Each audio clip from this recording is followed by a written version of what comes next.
What we will be seeking to do is find a new normal. To be a new A normal. new A normal. new normal, if you like. To a new normal. Use the phrase a new normal. The coronavirus pandemic forced the world into a scary and unfamiliar new normal. 10 weeks in, our society has transformed in ways that would have seemed unimaginable mere months ago. Hello, and welcome to the new normal, the Guilty Feminist Instagram live show, where we talk about life and feminism in lockdown. The New Normal show by Deborah Frances-White looks at how people deal with that change through daily interviews on Instagram Live. So I'm definitely on the lower side of things. I want to be able to lift the lid off everyone's houses and go, how is everyone coping? That's basically what the new normal does. And one thing that's clear is that it isn't all bad. So as we approach the end of lockdown, I asked Deborah if there's anything we might want to take away from this normal into the next one. What I found fascinating is how many of our guests have talked about community. A lot of people have been reaching out to seniors who are living on their own and stuff. And after this is over, we'll be aware that those people are there, and I hope that those relationships continue. People have suddenly become so much more aware of one another, and it's been this big sort of humanising force. As a trans person, as a queer person, I'm quite cynical about when collective communities like now all come together. I'm skeptical, but I'm, someone actually said thank you today to me for giving way in the park.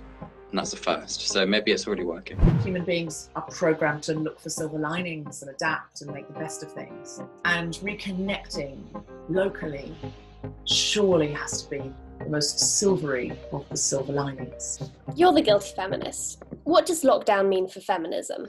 I'm a feminist, but all I'm thinking about is that I can't get a blow dry and that I can't get my nails done. I'm a feminist, but in times of crisis, I turn into like a terrible 90s, 50s housewife. Not like a good one that cleans all the time, just one that bakes, eats all the food that she's baking, and occasionally knits. Look, I knitted a beanie. I'm a feminist, but I've created a boy who is so arrogant he thinks he can see coronavirus.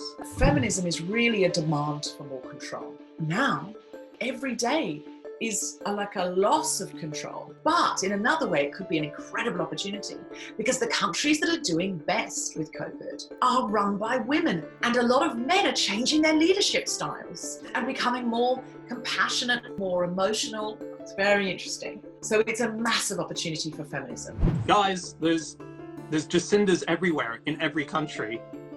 Just vote her in. Just find the Jacinda of your country and vote her in. The door is open. Do you think any other social movements could benefit from lockdown in the same way you say feminism might? One thing that's interesting is disability activists saying, we have been asking for accessible conferences for years. All of these accessibility pieces that suddenly magically now can happen but couldn't happen when it was a minority marginalised group.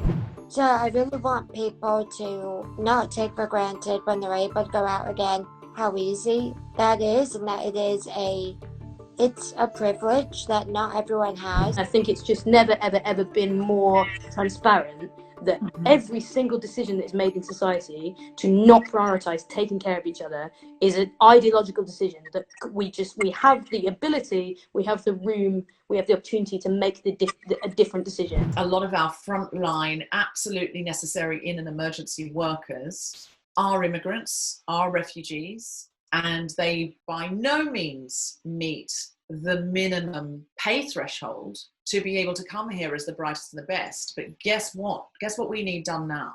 We need fruit picked. We need carers. We cannot do without them. So what will we do post-lockdown? Will we fight for those people? Do you think we will take these things away with us as we build our new normal post-lockdown? I do think the new normal post-lockdown will be an adjustment again. And I really hope that we pull together, we don't forget about all this, for feminism, for activism, for our mental health, and for our compassion as the human race. I think if we don't come out better, then we are more moronic as a species than I could ever have imagined.